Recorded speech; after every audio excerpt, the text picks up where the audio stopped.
রাজনীতির খেলা ঘুরিয়ে দিচ্ছে জামাত ইসলামী।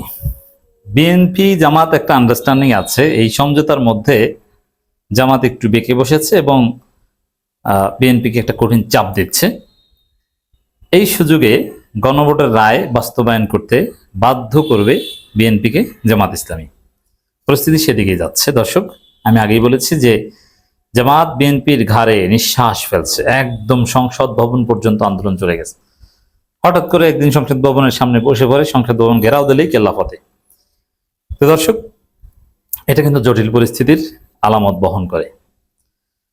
জামাত জোটের নেতৃবৃন্দ সংসদ ভবনের সামনে দাঁড়িয়ে বলে এসেছে, গণভোট না মানলে রাজনীতি সংঘাতের দিকে যেতে পারে। আমি এই বক্তব্য বিশ্লেষণ করব। আপনি চিন্তা করেন, কত বড় কথা। গণভোটের রায় বাস্তবায়ন না করলে রাজনীতি সংঘাতের দিকে যেতে পারে। প্রথম কথা হচ্ছে, আপনি এখানে কিছু বলতে পারবেন না, কারণ সংঘাতের হুমকি দিয়ে আসছে গোলাম পরোয়ার। আপনি এখানে গোলাম পরোয়ার কিচ্ছু করতে পারবেন না। কেন? তিনি তো বলেছেন গণভোটের রায় না মানলে। কারণ গণভোটের রায় না মানলে তো সংঘাত হবেই। তাহলে সেই সংঘাতের দায় কার? যারা গণভোটের রায় মানবে না তাদের।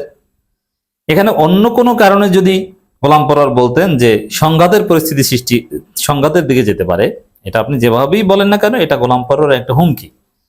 এই হুমকি কেন জামাত দিয়েছে এটা নিয়ে আপনি প্রশ্ন তুলতে পারতেন অন্য কোনো বিষয় বললে।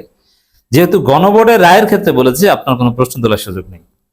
বরং আপনাকে বলতে হবে যে ঠিক আছে, বিএনপি গণভোটের রায় মানুক, তাহলেই তার সংঘাতের দিকে গেল না।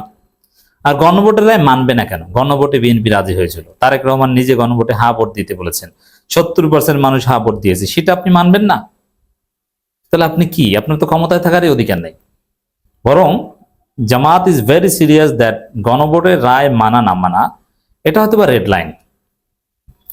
যে বিএনপি জামাত একটা সমঝোতা আছে, জামাত বিএনপিকে 3 বছর পর্যন্ত মোটামুটি একটা ব্ল্যাঙ্ক চেক দিয়েছে, কিন্তু গণভোটের রায় মানবা না, জুলাই সনদ মানবা না, তাহলে কিন্তু এগুলো হবে না। তো দর্শক, মোটামুটি খেলা ঘুরে যাচ্ছে, তাৎপর্যপূর্ণ এবং পরিস্থিতি জটিল হচ্ছে। এজন্য আমি দেখতে পাচ্ছি যে বিএনপির সামনে গণভোটের রায় মানা ছাড়া কোনো উপায় নেই, মানতে বাধ্য হবে। না মানলেই দেশ অস্থির হবে এবং জামাত যদি জোরালো আন্দোলন শুরু করে, ওই যে বসে পড়ে ঘেরাও দেওয়ার মতো আন্দোলন শুরু করে, যেটা 28 অক্টোবর থেকে শুরু হতে পারে বলে আমার বিশ্লেষণ, তাহলেই দেখবেন যে খেলা ঘুরে গেছে। তখন আওয়ামী লীগ কিংবা 111 যারা চায়, দেশি বিদেশি যারা কুশীলব 111-এর স্বপ্নদ্রষ্টা, তারা তখন সক্রিয় হয়ে যাবে। এমনকি এই সময়ের মধ্যে ইউনূসের সাথে যে তারেক রহমানের কমিটমেন্ট ছিল রাষ্ট্রপতি বানানো, যেটা এখনো বানাচ্ছে না, ইউনূসেরও কিন্তু বিশাল মেকানিজম আছে, জজ সারজদের সাথে কানেকশন আছে, তাদের টাকা পয়সার মাধ্যমে, বিভিন্ন এনজিওর মাধ্যমে দেশে আন্দোলন উস্কে দেবে।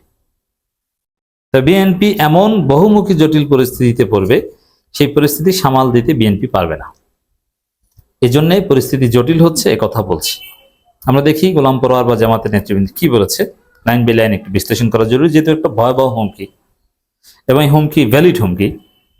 ডিসক্রিমিনেশন যেরকম পজিটিভ ডিসক্রিমিনেশন হয় না, বৈষম্য, ইতিবাচক বৈষম্য, যেমন কোটা, এটা একটা বৈষম্য, কিন্তু তারপরও আপনি যাদের হাত পা নাই, যারা বিকলাঙ্গ, যারা একদম গরিব পিছিয়ে পড়া, তাদেরকে আপনি কোটা দিয়ে একটু বৈষম্য করে উপরে ওঠানোর চেষ্টা করবেন, এটাকে বলে পজিটিভ ডিসক্রিমিনেশন।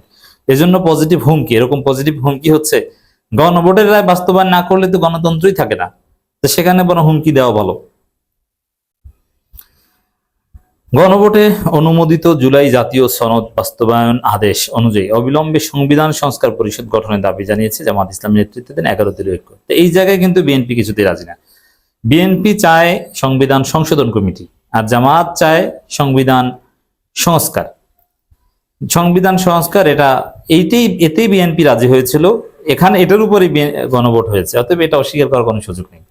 এবং তৎকালীন সরকার, নির্বাচন কমিশন বর্তমান, তারা সংবিধান সংস্কার পরিষদের শপথ নেওয়ার জন্য আয়োজন করেছে এবং জামাত এনসিপি নেতৃবৃন্দ বা তাদের এমপিরা শপথ নিয়েছে। তার মানে তৎকালীন সরকারি ব্যবস্থাপনাকে বিএনপি অগ্রাহ্য করছে গায়ের জোরে।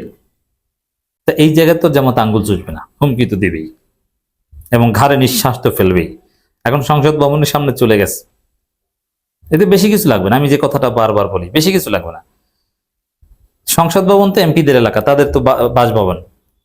সংসদ ভবনের ওই জায়গায় কিন্তু আন্দোলন এলাও করা হয় না সাধারণত। যেমন জয়নুল আবেদিন ফারুককে সেই ডিবি হারুন পিটিএ ছিল। ডিবি হারুন সর্বপ্রথম আলোচনা এসেছিল জয়নুল আবেদিন ফারুক এমপিকে ওই সংসদ ভবন এলাকায় আহ হারুনকে পিটিয়ে, মানে জয়নুল আবেদিন ফারুককে পিটিয়ে।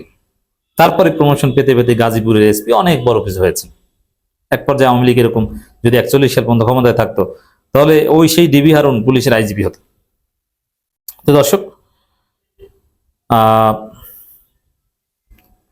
তো এখানে বর্তমান বাংলাদেশের যে বাস্তবতা, হাসনাত আবদুল্লাহরা, জামাতের এমপিরা সবাই যদি সংসদ ভবন এলাকায় বসে পড়ে এবং সংসদ ঘেরাও দেয়, এটা নিবৃত্ত এই সরকার করতে পারবে না, অতদূর আগ্রাসী সরকার হতে পারবে না। খেলা কিন্তু তখনই জমে যাবে, এত জোরালো কোনো আন্দোলন দরকার হবে না, বরং তখন বিএনপি সরকারকে নাকে খত দিয়ে দাবি মানতে হবে। এই জন্য আগে ভাগে সংবিধান সংস্কার পরিষদের সদস্য হিসেবে শপথ নেয়। বিএনপি কিন্তু একদম ক্লিয়ারলি বলেনি যে আমরা শপথ নিব না, ধীরে ধীরে বলেছে।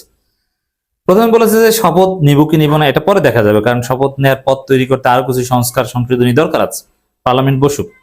তো অনেকদিন তো হয়েছে, কই আপনারা তো কোনো সংস্কার সংশোধনী বা আপনারা যাতে শপথ নিতে পারেন এরকম কোনো আয়োজন তো করেননি। তো করেন, তারপরে শপথ নেন, তাও নিলেন না, তাহলে আপনাদের উদ্দেশ্য খারাপ।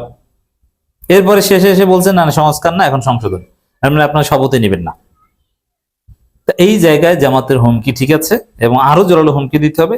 দেশ সংঘাতের দিকে যাবে, আন্দোলনের দিকে যাবে, পার্লামেন্ট ঘেরাও দেওয়া হবে, সচিবালয় ঘেরাও দেওয়া হবে।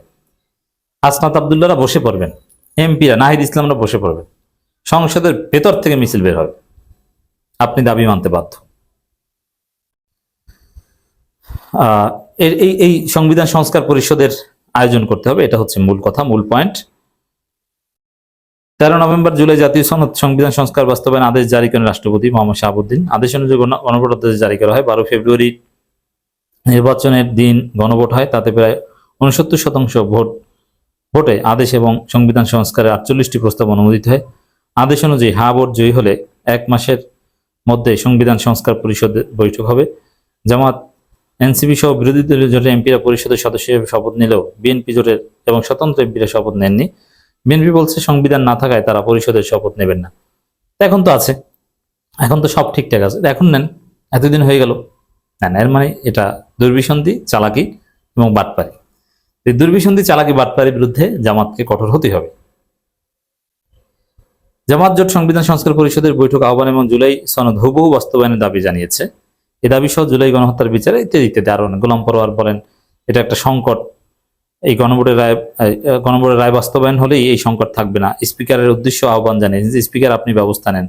হামিদুর রহমান আজাদ জোরালো বক্তব্য দিয়েছেন যে না, এভাবে চলবে না। জামাতের ঢাকা মহানগর উত্তর দক্ষিণের নেতৃবৃন্দ বক্তব্য দিয়েছেন, এনসিপির কিংবা জোটের নেতৃবৃন্দ বক্তব্য দিয়েছেন। এক কথায় যদি বলি যে সংবিধান সংস্কার পরিষদ গণভোটের রায় বাস্তবায়ন, এটা বিএনপির জন্য মাস্ট, এর কোনো অল্টারনেটিভ নেই।